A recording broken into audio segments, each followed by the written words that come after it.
Ini saya tidak sapa satu-satu. Ada Bapak Direktur BJB Syariah, ada Bapak Bupati, Kepala Dinas, Kepala Badan, Kepala Kantor yang ada kepala maupun tidak ada kepala, hadirin hadirat, muslimin muslimat, mukminin mukminat yang belum kawin dan belum sunat, insya Allah semuanya dimuliakan Allah Subhanahu wa Ta'ala. Saya tausiah di Masjid Kebanggaan Sumatera Barat di Kota Padang, masjid yang unik, satu di antara 10 terunik di dunia, bisa dicari beritanya. Dan itu yang menggambar, yang mendesain adalah Kang Emil, Bapak Dr. Haji Ridwan Kamil. Jadi saya ini orangnya suka penasaran, termasuk yang di Masjid Palestina itu juga, termasuk Masjid Al-Jabbar itu nggak ada kubahnya. Masjid yang di Sumatera Barat nggak ada kubahnya, masjid ini juga nggak ada kubah bulat, masjid yang ada di Palestina juga. Betul kata Kiai Jujun Junaidi, masjid yang beliau buat itu gambarnya unik-unik. Lama saya berpikir, mana kubah? Rupanya kubahnya sudah ditumpuk di Makassar. Jadi ditumpuk kubah semua, 99 kubah semua isinya. Itu jadi kalau kita cari-cari ketemu juga jawabannya. Saya nggak nanya beliau, saya pikir sendiri, oh kubahnya sudah ditumpuk. Dan ternyata memang Masjid Nabi Muhammad SAW itu pertama kali membangun masjid itu memang nggak ada kubahnya, tiangnya batang korma, atapnya pelepah korma yang dianyam, lantainya pasir, dindingnya labin yaitu tanah liat yang dijemur kering. Jadi masjid Nabi itu nggak ada kubahnya. Jadi kalau kita pakai definisi, jika tidak dibuat Nabi bid'ah, maka membuat kubah itu adalah bid'ah. Wa kullu bid'atin dhalalah wa kullu dhalalatin finnar. Jadi bid'ah yang paling besar ya Masjid Kubah 99 itu. Itulah bid'ah yang paling besar. Jadi arsitektur Islam itu mengalami perkembangan yang luar biasa dengan perjalanan umat Islam.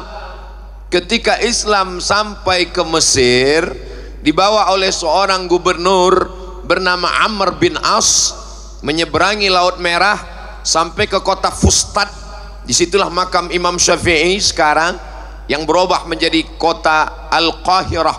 Orang barat susah menjemput Al-Qahirah, disebut dengan Kairo.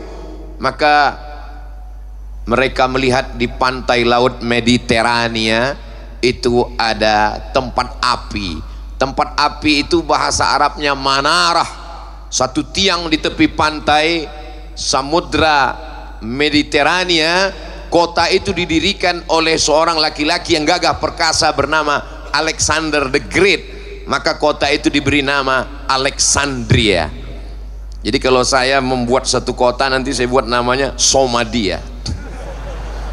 Alexandria ini kota didirikan Alexander the Great, 200 km dari Kairo. Yang nggak percaya berangkat ukur sendiri. Maka di situ ada tiang tempat api di tepi laut, supaya bahtera di tengah malam yang mendarat tahu bahwa sudah dekat kota. Kita menyebutnya mercusuar, dan orang Arab menyebutnya manara. Ketika Islam sampai, umat Islam melihat, oh ini bagus sekali, ini bagus sekali menara ini. Akhirnya diangkat, diletakkan di samping masjid, apinya dibuang. Maka jadilah dia menara tempat azan. Muazzinnya naik ke atas mengumandangkan azan. Jadi membuat menara itu bid'ah, karena Nabi nggak buat. Apalagi menaranya di dalam masjid, banyak sekali menaranya. Yang ternyata ini bukan tempat api, tapi tempat angin. Ini AC guys.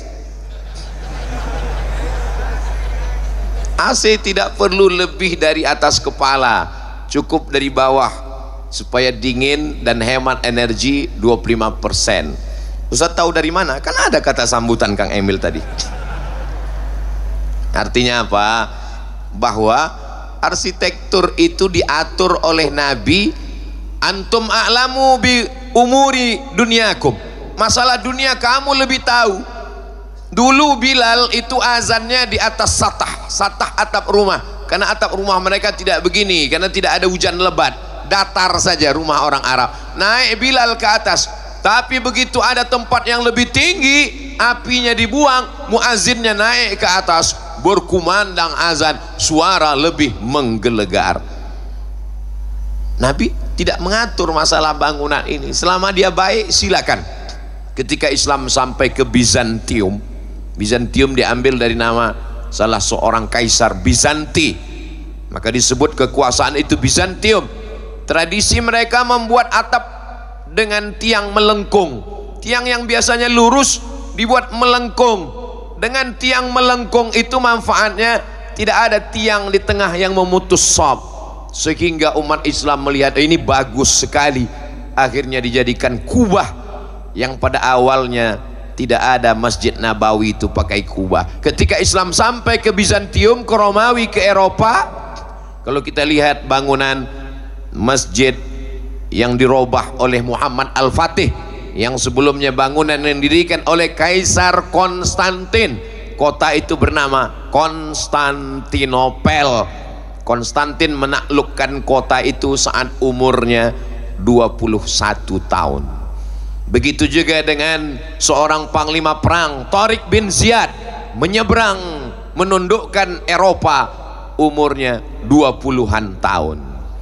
Usamah bin Zaid ketika diangkat Nabi menjadi panglima perang, umurnya 18 tahun.